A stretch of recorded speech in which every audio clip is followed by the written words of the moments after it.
الحمد لله رب العالمين، والصلاة والسلام على أشرف الأنبياء والمرسلين وخاتم النبيين محمد وعلى آله وصحبه ومن تبعهم بإحسان ودعا بدعوتهم إلى يوم الدين. أما بعد، فأعوذ بالله من الشيطان الرجيم. بسم الله الرحمن الرحيم. قال الله تبارك وتعالى: يا أيها الذين آمنوا ادخلوا في السلم كافة ولا تتبعوا خطوات الشيطان إنه لكم عدو مبين. وقال النبي صلى الله عليه وسلم: أسلم تسلم، او كما قال علیہ الصلاۃ والسلام. میرے محترم بزرگوں، عزیز دوستوں، دینی اسلامی بھائیوں، اللہ رب العالمین کا مبارک ارشاد گرامی ہے کہ اے ایمان والو، اسلام میں پورے داخل ہو جاؤ اور شیطان کے نقوش قدم کی پیروی مت کرو، کیونکہ وہ تمہارا کھلا ہوا دشمن ہے. اس آیت کے اندر چند باتیں غور طلب ہیں. پہلی بات تو یہ کہ اللہ رب العالمین خطاب کر رہے ہیں ایمان والوں کو، یعنی وہ لوگ جو اس بات کا اعتراف کر چکے ہیں کہ اشہد ان لا الہ الا اللہ وحدہ لا شریک لہ واشہد ان محمدا عبدہ ورسولہ. ان افراد کو خطاب کر کے کہا جا رہا ہے کہ اسلام میں پورے داخل ہو جاؤ. ہم یہ سمجھتے رہے کہ ایمان لائے تو ہم مسلمان بھی ہو گئے، یعنی ایمان اور اسلام ایک چیز ہے. لیکن اس آیت سے معلوم ہو رہا ہے کہ ایمان لانے والوں کے ذمے اسلام لانا بھی ضروری ہے. اسلام اور ایمان کیا چیز ہے؟ ایمان ہے اس بات کی گواہی دینا کہ اللہ کے سوا کوئی معبود نہیں، وہ وحدہ لا شریک ہے، اور اس بات کی گواہی دینا کہ اللہ کے رسول محمد ربی صلی اللہ علیہ وسلم خاتم النبیین ہیں. اس کے بعد اسلام یہ لغت کے اندر کسی طاقتور ذات کے سامنے سر تسلیم خم کر دینا اور مکمل طور پر جھک جانے کو کہا جاتا ہے. اور یہ لفظ قرآن میں ایک جگہ ایسے استعمال ہوا ہے کہ جہاں پر اسلام کی حقیقت بالکل آشکارا ہو جاتی ہے کہ حضرت ابراہیم علیہ السلام نے تمنا کی، دعائیں کی. ان تمناؤں اور دعاؤں کے بعد بڑی عمر میں اللہ رب العالمین نے اسماعیل علیہ السلام کو عطا فرمایا. پہلے حکم ہوا کہ اسماعیل علیہ السلام ان کی والدہ کو بے آب و گیاہ جگہ میں چھوڑ دو. پھر اسماعیل علیہ السلام جب اس قابل ہو گئے کہ اپنے والد کا ہاتھ بٹانے لگے، اپنے والد سے گفتگو کرنے لگے، اپنے والد کے سامنے اظہار محبت کرنے کے قابل ہو گئے، اپنے والد کی شفقت ایک ایک بول پر حاصل کرنے کے قابل ہو گئے، اس وقت حکم ہوا کہ تم اسماعیل علیہ السلام کو ذبح کر دو. اگر اس کو عقل کی کسوٹی پہ پرکھا جائے تو کوئی عقلی دلیل اس بات کو ماننے کے لیے تیار نہ ہوگی کہ ایک بیٹا جو ارمانوں سے پیدا ہوا، جو دعاؤں کے بعد حاصل ہوا، اور جس کو ایک مدت کے بعد والد نے دیکھا، اس والد کو حکم دیا جا رہا ہے کہ اپنے بیٹے کو ذبح کر دو۔ اب آپ یہ دیکھیے کہ والد اپنے بیٹے سے یہ بات عرض کر رہے ہیں کہ انی ارا فی المنام انی اذبحک فانظر ماذا ترى، اے میرے لخت جگر، میں نے خواب میں دیکھا ہے کہ میں تمہیں ذبح کر رہا ہوں، اور چونکہ ابراہیم علیہ السلام خلیل اللہ ہیں اور اسماعیل علیہ السلام ان کے صلب سے خاتم النبیین صلی اللہ علیہ وسلم کی تشریف آوری ہونی ہے، تو وہ اپنے بیٹے کے ایمان کو پرکھنے کے لیے عرض کر رہے ہیں فانظر ماذا ترى، تمہارا کیا خیال ہے؟ تو بیٹا بھی خلیل اللہ کا بیٹا ہے، تو انہوں نے فوراً کہا یا ابت افعل ما تؤمر، اے ابا جان آپ کر گزریے جس کا آپ کو حکم دیا گیا ہے، باقی آپ میرے بارے میں فکر مند مت ہوئیے کہ میں کرب میں مبتلا ہوں گا یا مجھے کوئی قلق ہوگا، ستجدنی انشاءاللہ من الصابرین، عن قریب آپ مجھے اپنے اللہ کے صبر کرنے والے بندوں میں پائیں گے۔ اب باپ بیٹے دونوں حکم کی تکمیل کے لیے اور تعمیل کے لیے روانہ ہو رہے ہیں۔ بیٹا باپ سے کہہ رہا ہے کہ ابا جان مجھے آپ چہرے کے بل لٹائیے گا، کہیں ایسا نہ ہو کہ میرے چہرے پہ آپ کی نگاہ پڑ جائے اور اللہ کے حکم کو پورا کرنے سے آپ باز آ جائیں۔ اور پھر کہتے ہیں کہ ابا جان مجھے ذرا اچھی طرح باندھ دیجیے گا، کہیں میں تڑپوں گا تو میرے کپڑوں پہ خون لگے گا اور خون امی جان دیکھیں گی، ان کا دل دکھے گا، تو لہذا کپڑوں کو بھی سمیٹ دیجیے گا۔ اللہ رب العالمین نے اس پورے منظر کو جس لفظ سے تعبیر کیا ہے، اصل بات وہ سمجھانی ہے کہ مشکل ترین موقع باپ کے لیے، مشکل ترین موقع بیٹے کے لیے، اور دونوں کے لیے جو لفظ استعمال کیا جا رہا ہے وہ لفظ استعمال کیا جا رہا ہے فلما اسلما وتلہ للجبین، کہ باپ بیٹوں نے اللہ رب العالمین کے حکم کے آگے سر تسلیم خم کر دیا۔ گویا کہ اسلام کا مطلب یہ ہوا کہ ایمان لے آئے، تو ایمان لانے کے بعد اب تمہیں اسلام میں بھی داخل ہونا ہے، یعنی اللہ رب العالمین کا ہر حکم وہ تمہیں بلا چوں چرا ماننا ہے، عقل کی کسوٹی پہ پرکھنا نہیں ہے۔ اور اسلام میں داخل ہونے کے لیے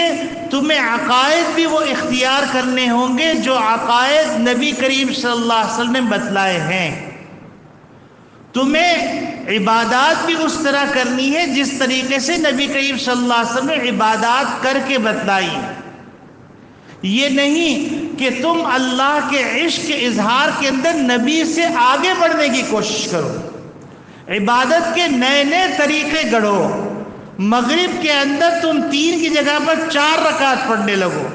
فجر کے اندر تم 2 کی جگہ پر 10 رکعتیں پڑھنے لگو، یہ تمہارے لیے نجات کے لیے کافی نہیں ہوگا۔ تمہیں پیروی کرنی ہوگی نبی کی، اور نبی کی پیروی کرنے میں اللہ کے حکم کے آگے سر تسلیم خم کرنا ہو تو تم مسلمان ہوگے۔ یا ایھا الذین آمنوا ادخلوا فی السلم کافہ، کہ اے ایمان والو اسلام میں پورے پورے داخل ہو جاؤ۔ اسلام میں پورے پورے داخل اس وقت ہوگے جو تم اپنے اللہ کے احکامات کو اور نبی کے طریقے کو عقل کی کسوٹی پہ نہیں پرکھو گے۔ اب موجودہ زمانے میں گونگوں کو بھی زبان مل گئی، سوشل میڈیا کے ذریعے سے وہ وسوسے جو شیطان انسان کے دماغ میں پیدا کیا کرتا تھا، ان وسوسوں کو ادا کرنے کے لیے ایسے مختلف افراد پیدا ہو گئے جو اسلام کے بارے میں شکوک و شبہات پیدا کرتے ہیں، اور وہ خیالات، وہ توہمات، جو توہمات ہندوازم کی وجہ سے یا کمیونزم کی وجہ سے یا جو ہے یہودیت کی وجہ سے یا نصرانیت کی وجہ سے یا آتش پرستوں کی وجہ سے یا مختلف خاندانی رسم و رواج کی وجہ سے ہمارے دماغوں میں بس گئی تھیں، ان کے بارے میں ہمیں شکوک و شبہات پیدا ہونے لگے اور ہم عقل کی کسوٹی پہ ان کو پرکھنے لگے۔ تو ہم کو کہا جا رہا ہے کہ ایمان والو، اور اگر میں یہ کہوں کہ 14 اگست کا پیغام ہی یہ ہے کہ اے پاکستانیوں، تم جو ایمان لے کے آئے ہو، تم نے جو زمین حاصل کی ہے مدینہ طیبہ کے بعد دوسری زمین ایسی ہے جو ایمان کلمہ طیبہ کے نام پہ حاصل ہے، تو اس سرزمین پر تم نے جو 75 سال غفلت پہ گزار دیے، تم نام کے تو مسلمان رہے، نام کے تو ایمان والے رہے، اللہ کو تو مانتے ہو لیکن اللہ کی قدرت کا تمہیں اندازہ نہیں، اللہ کی صفات کا تمہیں اندازہ نہیں، اللہ کے شان کا اندازہ نہیں، اللہ کے علو شان کا اندازہ نہیں، اللہ کے بلندی مرتبے کا اندازہ نہیں، اللہ کے جلال کا اندازہ نہیں، اللہ کی رحمت کا اندازہ نہیں، اللہ کی قہاریت کا اندازہ نہیں، اللہ کی جباریت کا اندازہ نہیں، اللہ کے علی کل شیء قدیر ہونے کا اندازہ نہیں۔ اب وقت آ گیا ہے کہ تم اسلام میں پورے داخل ہو جاؤ۔ یہ 14 اگست کا بہترین پیغام ہے کہ اے ایمان والو، یعنی اے وہ سرزمین والو جس سرزمین کو کلمہ لا الہ الا اللہ پہ بنایا گیا ہے، اس سرزمین پہ بسنے والو، اسلام میں پورے داخل ہو جاؤ، یعنی اپنی عقل کی پیروی نہ کرو۔ اب سوال پیدا ہوتا ہے کہ عقل کی پیروی کیوں نہ کرو؟ تو اس کا میں مختصر سا جواب دوں گا۔ وہ یہ ہے کہ اللہ رب العالمین نے علم حاصل کرنے کے جو ذریعے رکھے ہیں وہ 3 ہیں۔ اسلام کی نگاہ کے اندر سوشلزم، کمیونزم یا کوئی اور دھرم، اس کے اندر علم کے حاصل کرنے کے ذریعے 2 ہی ہیں، لیکن اسلام کے اندر علم حاصل کرنے کے ذریعے 3 ہیں۔ پہلا ذریعہ حواس خمسہ ہے، انسان آنکھ کے ذریعے سے دیکھ کے علم حاصل کرتا ہے، انسان کان کے ذریعے سے سن کر علم حاصل کرتا ہے، انسان زبان کے ذریعے سے چکھ کر علم حاصل کرتا ہے، انسان اپنے سانس کے ذریعے سے سونگھ کر علم حاصل کرتا ہے، انسان کسی چیز کو چھو کر علم حاصل کرتا ہے۔ یہ ذریعے جب اپنے دائرے میں کام کر کے ایک موقع ایسا آتا ہے کہ یہ کام کرنا چھوڑ دیتے ہیں۔ جیسے میری آنکھ دیکھ کر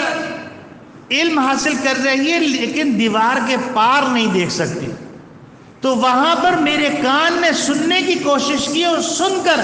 اندازہ لگایا کہ دیوار کے پیچھے کوئی انسان بیٹھا ہوا ہے،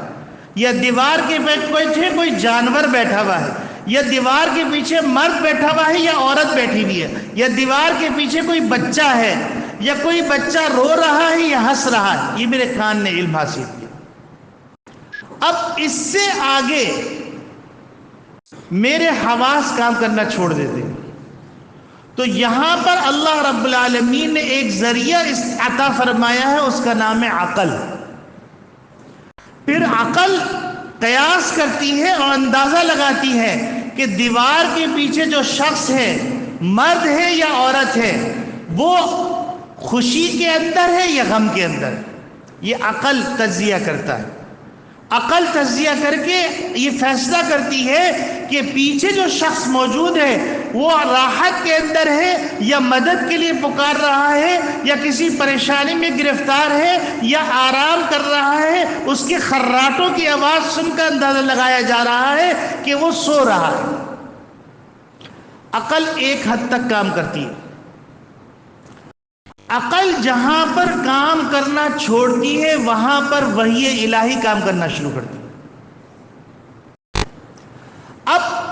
یہاں تک آپ کے بات سمجھ میں آ گئی کہ حواس نے جہاں کام کیا وہ اپنے دائرے میں کام کرے گا، دائرے سے نکل کے کام کرنے لگے گا تو ایرر دینے لگے گا، غلطی کرنے لگے گا۔ پھر جب حواس کو چھوڑ کر عقل سے کام لیا جائے گا، عقل بھی ایک دائرے میں کام کرے گی، اس کے بعد وہ رک جائے گی، اور عقل جہاں رکتی ہے وہاں وحی الہی شروع ہوتی۔ تو اب آپ اس تمام گفتگو کو، تمام مقدمات کو آپ ملائیے۔ اگر ایک آدمی کہے کہ میں تمہاری بات اس وقت مانوں گا جب میرا کان دیکھنے لگے گا، تو آپ اس سے کیا کہیں گے؟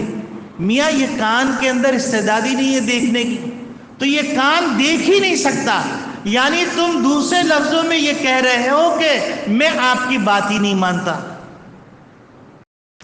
یا کوئی آدمی کہنے لگے کہ میری آنکھ جب تک سونگھے گی نہیں میں اس وقت تک آپ کی بات نہیں مانوں گا۔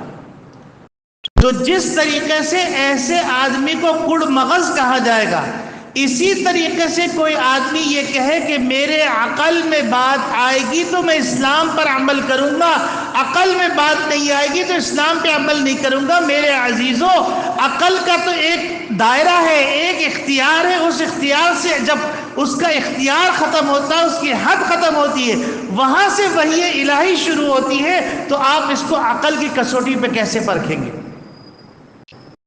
میں سمجھتا ہوں کہ یہ بات آپ کو سمجھ میں آ گئی ہو۔ اس کے بعد میں آپ کو چند مثالیں دیتا ہوں۔ دیکھیے، پہلی مثال، عقل کی بنیاد پر محارم کا فیصلہ کرنا کہ اس سے شادی حلال ہے، اس سے شادی حرام ہے، یہ عقل فیصلہ نہیں کر سکتی، کیونکہ جو محارم ہیں وہ بھی اسی طرح کے انسان ہیں جس طریقے سے تمہارے لیے نکاح کرنا جن عورتوں سے حلال ہے، وہ بھی وہی چیزیں کھاتے ہیں جو چیزیں تم کھاتے ہو، وہی زندگی گزارنے کا ان کا ڈھنگ ہے جو تمہارا زندگی گزارنے کا ڈھنگ ہے۔ تم عقل کی بنیاد پہ کہو ان سے نکاح حلال ہے، ان سے نکاح حرام ہے، عقل کی بنیاد پہ فیصلہ نہیں کر سکتے۔ یہاں پر وحی الہی نے کہا حرمت علیکم امہاتکم و بناتکم و اخواتکم، یہ حرمت کا ذکر کیا، محرمات کا ذکر کیا، یہ قرآن نے فیصلہ کیا۔ ایک مثال ہو گئی۔ دوسری مثال، ایک خنزیر ہے اور ایک بکرا ہے۔ خنزیر اور بکرا گوشت کے اعتبار سے اور اپنی پیدائش کے اعتبار سے ایک ہی طریقے سے پیدا ہوتا ہے، اور اس کا گوشت اس کا گوشت ملتا جلتا ہوتا ہے، گو کہ چربی اور بو کے اندر فرق ہوتا ہے۔ عقل کی بنیاد پر اگر فیصلہ کرنے بیٹھیں گے کہ سور حرام ہے اور جو ہے بکرا حلال ہے، یہ فیصلہ عقل کی بنیاد پہ نہیں ہو سکتا۔ یہاں پر وحی الہی فیصلہ کرے گی۔ تیسری مثال، انگور آپ کھا رہے ہیں تو انگور حلال ہے، انگور کا آپ ایک مقدار تک جوس بنا کے پی رہے ہیں، وہ مقدار کا جوس حلال ہے، لیکن وہی انگور سے شراب بن گئی تو اب آپ کہہ رہے ہیں کہ وہ حرام ہے۔ عقل کی بنیاد پہ فیصلہ نہیں ہو سکتا، یہ وحی الہی فیصلہ کر رہی ہے کہ انما الخمر والمیسر والانصاب والازلام رجس من عمل الشیطان فاجتنبوه۔ آج کل آپ کو میں متنبہ کر رہا ہوں کہ لوگ باضابطہ طور پر دہریے ہو رہے ہیں، ایتھسٹ ہو رہے ہیں، صرف اور صرف عقل کی بنیاد پر اسلام کو پرکھ کر، جس کا نتیجہ یہ ہو رہا ہے کہ تعلیمی اداروں کے اندر ایتھیسٹ پیدا ہو رہے ہیں، اساتذہ الحاد کی تبلیغ کر رہے ہیں۔ آپ سن کر حیران رہ جائیں گے کہ مسلمان گھر میں بچہ پیدا ہوا ہے لیکن وہ مسلمان نہیں ہے، وہ یہ کہتا ہے کہ میں مسلمان ہوں لیکن روشن خیال ہوں۔ روشن خیال کا دوسرا ترجمہ ہے ملحد۔ روشن خیال تو صرف مسلمان ہوتا ہے جو اللہ کو پہچان چکا ہوتا ہے،